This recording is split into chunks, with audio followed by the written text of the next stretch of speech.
Assalamualaikum guys and welcome back in Keep Up with Ashal. This vlog is especially for car lovers and art lovers क्योंकि आज के इस vlog में मैं आपको दिखाने वाला हूँ झलमक्सी डेजर्ट चैलेंज की लॉन्चिंग सेरेमनी और साथ ही साथ आपको लेके चलेंगे सात कैन आर्ट गैलरी की तरफ भी. So without any further delay, let's start this vlog. अच्छा, आज एक बड़ी इंटरेस्टिंग जगह पे मैं आपको लेकर आया हूँ. तो फ्रेयर हॉल में झलमक्सी कार शो हो रहा है. सो जनरली इस किस्म के ऑटो शोज़ कराची में विंटर के मौसम में ही होते हैं. तो अभी ये स्टार्ट नहीं हुआ है. तो तुक्के में हम यहाँ पर आए थे just to enjoy some good weather. क्योंकि कराची में वेदर प्लेजेंट होना एक बहुत बड़ी नेमत होती है, वरना दिन के टाइम में इतनी गर्मी रहती है और इतना ह्यूमिड वेदर रहता है कि आपका दिल ही नहीं करता कि आप कहीं निकले. तो सरप्राइजिंगली यहाँ पे एक बहुत ज़्यादा ज़बरदस्त ऑटो शो है. So let me show you this auto show, and today I am accompanied by one of my very dear friends from Abbottabad. Now he is based in Islamabad, but actually from Abbottabad. जिनको आपने मेरे कुछ और blogs में भी देखा होगा और उनका नाम है अवेस. So आज मैं उनको लेके निकला था just to roam around और कराची में कुछ अच्छा टाइम गुजार सकें सुकून की जगहों पे. And this is one of those places जो कि बहुत सुकून वाली जगह है. तो तुक्के में हमें यहाँ पे ये ऑटो शो देखने को मिल गया है. तो चलिए आपको दिखाते हैं झलमक्सी का ये कार ऑटो शो.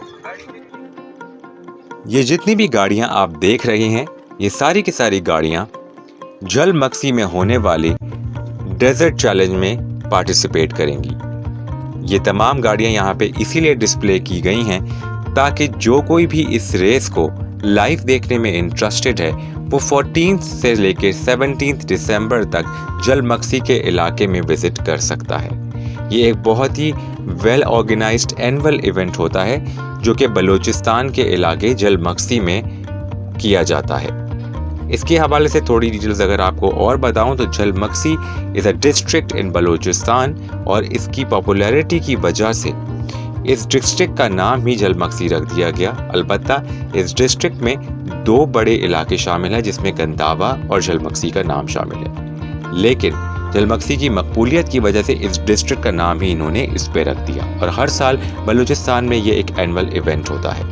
यहाँ पे आपको बहुत सारी ऐसी भी गाड़ियाँ देखने में आएंगी जो कि शायद इस कंपटीशन का पार्ट ना हो, मगर it was more of a launching ceremony as well as a great auto show. यहाँ पे गाड़ियों का शौक रखने वाले बहुत सारे हजरात अपनी ज़बरदस्त व्हीकल भी डिस्प्ले कर रहे थे. And most of them are high end luxury cars, फिर चाहे वो BMW हो या मर्सिडीज, जैगवार हो या Porsche, you just name it. Being a car enthusiast, it was not less than a treat.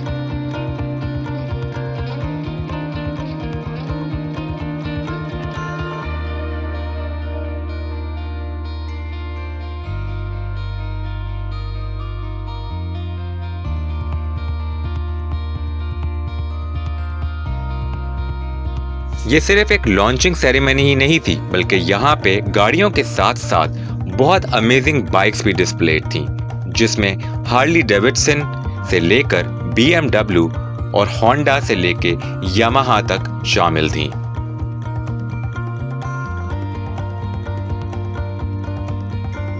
यहाँ पे बाइक्स की तादाद गाड़ियों के मुकाबले में तो कम थी और अब आपको लेके चलते हैं इस सेक्शन की जानिब जहाँ पे कुछ ऐसी 4x4 लोगों ने डिस्प्ले की हुई थी जो कि स्पेशली इस ऑफ रोड डेजर्ट चैलेंज के लिए मॉडिफाई कराई जाती हैं और इनके अंदर तरह तरह की चीज़ें लगाई जाती हैं. इस डेजर्ट रैली के अंदर मल्टीपल कैटेगरीज होती हैं और उसी के मुताबिक लोग अपना व्हीकल उसमें रजिस्टर कराते हैं ताकि फेयर तरीके से ये कंपटीशन मुनक्किद हो सके. और यहाँ पे जिस तरह के मॉडिफिकेशंस हुई थी वो वाकई देखने से ताल्लुक़ रखती हैं. अमूमन फ्रेयर हॉल में इस तरह के कार ऑटो शोज़ मुनक्किद होते रहते हैं, मगर अनफॉर्चुनेटली बहुत ज़्यादा लोगों को इन इवेंट्स के बारे में नहीं पता चलता. शायद उसकी वजह ये भी है कि हर दफ़ा इन इवेंट्स को प्रॉपर मार्केट भी नहीं किया जाता क्योंकि बहुत ज़्यादा आवाम की वजह से ये भी एक पॉसिबिलिटी होती है कि बहुत ज़्यादा लोग आ जाएं और इवेंट मिसमैनेज हो जाए. अब आपको लेके चलते हैं सात कैन आर्ट गैलरी की तरफ. ये वो सेक्शन है फ्रेयर हॉल का जो कि मेरे दिल के बेहद करीब है और लास्ट टाइम जब मैंने फेयर हॉल का व्लॉग बनाया था तो लेट पहुंचने की वजह से मैं इसको अंदर से कवर नहीं कर सका था। ये अभी भी अंडर रेनोवेशन है और ये रेनोवेशन अगले कितने साल तक चलेगी ये तो मुझे नहीं पता, लेकिन फ़िलहाल आपको इसी से काम चलाना पड़ेगा क्योंकि इसका बेसिक इंफ्रास्ट्रक्चर तो यही है। यहाँ पे आपको बहुत बड़े बड़े आर्चेस की फॉर्म में दरवाजे मिलेंगे और इसके अंदर एक आर्ट गैलरी है, इसके अलावा एक लाइब्रेरी है। जो ही आप स्टेयर्स लेके ऊपर की जानिब आते हैं तो ये वो सेक्शन है जिसको सादकैन आर्ट गैलरी के नाम से जाना जाता है और यहाँ पे पाकिस्तान के नायाब फनकारों के ऐसे ऐसे शाहकार हैं कि जिनको देखकर आपकी आंखें दंग रह जाएंगी। ये आर्ट गैलरी फेमस आर्टिस्ट सादकैन के नाम पे इसलिए है क्योंकि यहाँ पे एक ऐसी म्यूरल पेंटिंग है जिसको देखने के लिए आर्ट से वाबस्ता लोग दूर दूर से आते हैं। और इसके हवाले से एक अफसोस की बात यह है कि सादकैन अपनी ज़िंदगी में इस म्यूरल पेंटिंग को कंप्लीट नहीं कर सके। इसके ऊपर बहुत बड़ा बड़ा लिखा हुआ है अर्ज़ो समावात, इसका मतलब है अर्थ एंड हेवंस। कुछ ऐसा ही अर्थ और हेवन का कॉम्बिनेशन सादकैन इस म्यूरल पेंटिंग की फॉर्म में यहाँ पे हमेशा के लिए अमर कर देना चाहते थे। इसका मेजर पोर्शन उन्होंने अपने स्टूडेंट अनवर के साथ मुकम्मल कर लिया था, मगर कुछ पोर्शन बाद में कुछ और आर्टिस्ट ने कंप्लीट किया क्योंकि फरवरी 10, 1987 में उनका इंतकाल हो गया। सादकैन 30 जून को अमरोहा के इलाके में पैदा हुए और सिर्फ 55 साल की छोटी सी ज़िंदगी में तकरीबन 12,000 से ज़्यादा पेंटिंग्स बनाकर इस दुनिया से रुखसत हुए। हिस्ट्री के मुताबिक ये भी कहा जाता है कि सादकैन 12-12 घंटे दिन में पेंटिंग्स बनाया करते थे और उनका आर्ट वर्क सिर्फ इस आर्ट गैलरी में ही नहीं बल्कि इस्लामाबाद की मशहूर मस्जिद शाह फैसल मस्जिद में भी मौजूद है।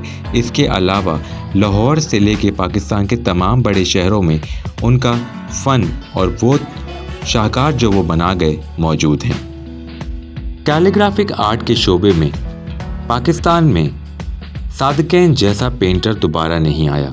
अलबत्ता गुलजी भी पाकिस्तान के बेहद ज़बरदस्त पेंटर्स और आर्टिस्ट में से एक शुमार किए जाते हैं, मगर सादकैन की कोई और ही बात थी। सादकैन ख़ुद तो एक बैचलर के तौर भी इस दुनिया से रुखसत हुए, मगर उनके कुछ रिश्तेदारों ने उनके जाने के बाद उनकी लेगेसी को कंटिन्यू करने के लिए कुछ स्कूल तामीर करने शुरू किए जो कि उन्हीं के नाम पे रखे गए। और उसी के साथ साथ उन्होंने एक आर्ट स्कूल भी बनाया जहाँ पे आर्ट के हवाले से मुख्तलिफ डिप्लोमास और सर्टिफिकेशंस कराए जाते हैं।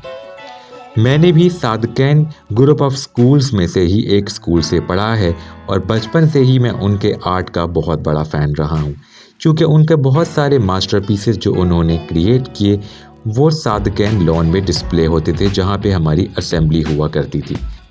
इसी के साथ ये व्लॉग यहाँ पे अख्तिताम पजीर होता है। अगर आपको ये व्लॉग पसंद आया हो तो अपनी राय का इजहार ज़रूर कीजिएगा and don't forget to subscribe my channel. Keep up with Ashad. Take care and Allah हाफिज़।